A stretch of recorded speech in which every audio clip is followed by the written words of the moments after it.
मैं नादिया डाची किचन से। आज मैं आपको इमली की चटनी और आलू बुखारी की चटनी बनाना बताऊंगी। तो चलिए रेडी करते हैं। ये अच्छी सी हो, गूदे वाली हो, बिल्कुल ही वो जो गुठलियों के साथ होती है इमली खुशक, वो आपने बिल्कुल नहीं लेनी। ये अच्छी सी आपने इमली लेनी है। ये देखें। और यहाँ पे मैंने ये आलू बुखारा भी लिया है, बहुत अच्छा जूसी सा है। आपने भी ऐसा ही लेना है। ये देखें, इसका कलर आप देखें कितना प्यारा है।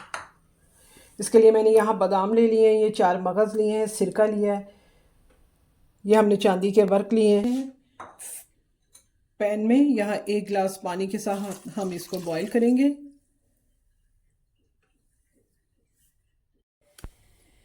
एक पाव मैंने आलू बुखारा लिया था और इसमें 1 गिलास पानी डाला है। ये वही गिलास है जिसके मैंने 1 गिलास भर के पानी डाला था। इसी की एक आधा गिलास मैंने ये चीनी ली है, ये इसमें जाएगी।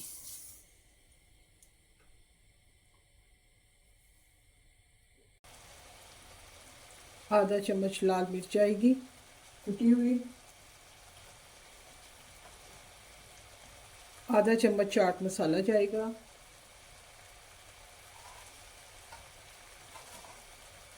आधा चम्मच ज़ीरा जाएगा।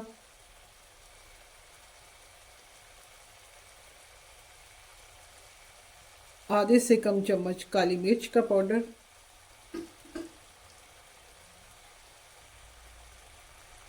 आधा चम्मच नमक जाएगा। इनको अच्छे से हम मिक्स करेंगे और चीनी के मेल्ट होने तक हम इसको हिलाएंगे। ये अच्छे से इसी शीरे में और ऐसे ही ये गलेगा इंशाल्लाह।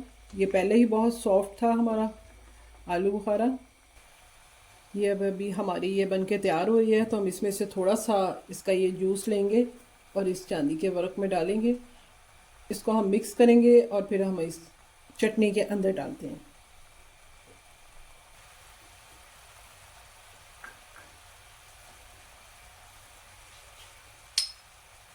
ये 4 मगज़ हैं, 1 चम्मच भर के बड़ा।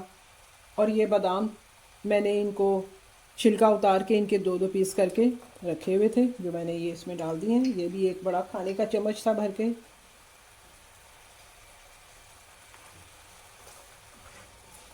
इसको आपने कितना गाढ़ा करना है वो आपकी मर्ज़ी है। इसमें ज़्यादा आपने जूस रखना है या कम रखना है। वैसे भी ये ठंडी होके थोड़ी गाढ़ी होती है, तो आपने इस चीज़ का ख्याल रखना है, बिल्कुल इसको ड्राई नहीं कर देना।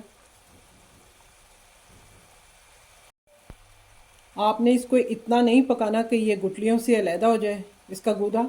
ये बिल्कुल आपने ऐसे पकाना है कि ये गुठली के साथ ही रहे, वरना ये बिल्कुल अलहदा हो जाएंगी गुठलियाँ। और ये हमने इस शीरे में चांदी के वर्क अपने डाले थे, ये हम इसमें ऐड कर देते हैं।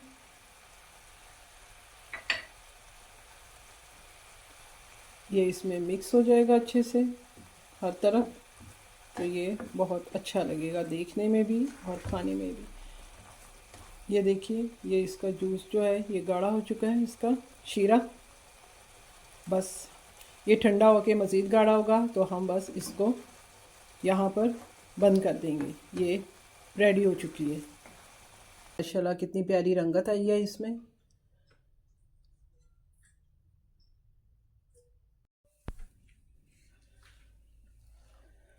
जी, तो यहाँ मैंने 1 पाव इमली ले ली है, जिसको मैंने 1.5 गिलास पानी में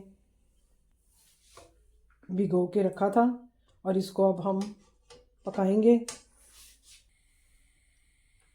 चाय का चम्मच आधा काली मिर्च जाएगी।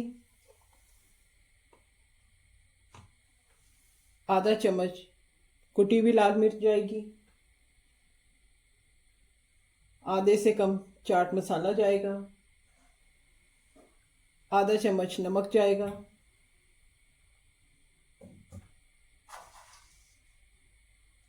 आधा चम्मच ज़ीरा जाएगा।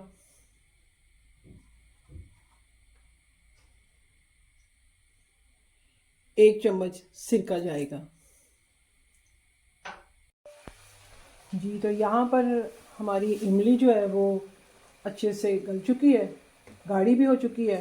ये देखिए, इसका गूदा जो है इमलियों से अलहदा हो चुका है, गुठलियों से।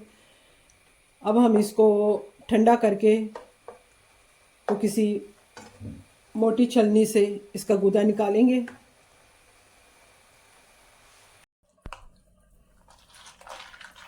ये देखिए, ये मैंने हाथ की मदद से इसको अच्छे से बिल्कुल निचोड़ लिया है। ये आप देख सकते हैं, ये सारी गुठलियाँ हैं इसके अंदर। इसको कोई ग्राइंड करने की ज़रूरत नहीं है, बस ये अच्छे से जो है वो इसकी जो पल्प है वो निकल चुकी है। ये देखिए, इसको हमने बिल्कुल ग्राइंड नहीं किया, ये गुठलियाँ अलहदा हो चुकी हैं। इसमें 2 चीनी के हम बड़े चम्मच भर के डालेंगे। यहाँ हमने फ्लेम ऑन कर ली है। अब हम इसको थोड़ा सा पकाएंगे जब तक कि इसमें ये जो हमने चीनी डाली है वो इसमें मेल्ट हो जाए। थोड़ी सी गाढ़ी करेंगे हम इसको।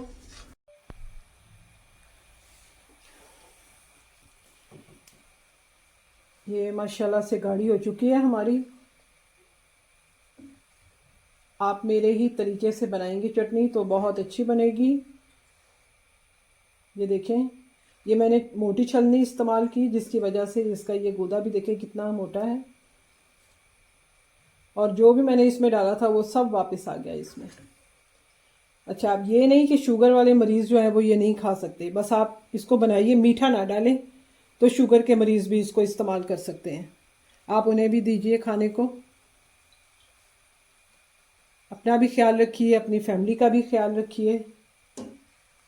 ये देखें, ये गाढ़ी हो चुकी है, बस ये इतनी ही बहुत है। अभी ये ठंडी होके और गाढ़ी हो जाएगी। तो ये माशाल्लाह से हमारी दोनों चटनियाँ बनके तैयार हो चुकी हैं। आप देख सकते हैं ये गाढ़ी हो चुकी हैं। ये इमली की चटनी भी तैयार हो चुकी है, ये भी गाढ़ी हो चुकी है। एंजॉय करें।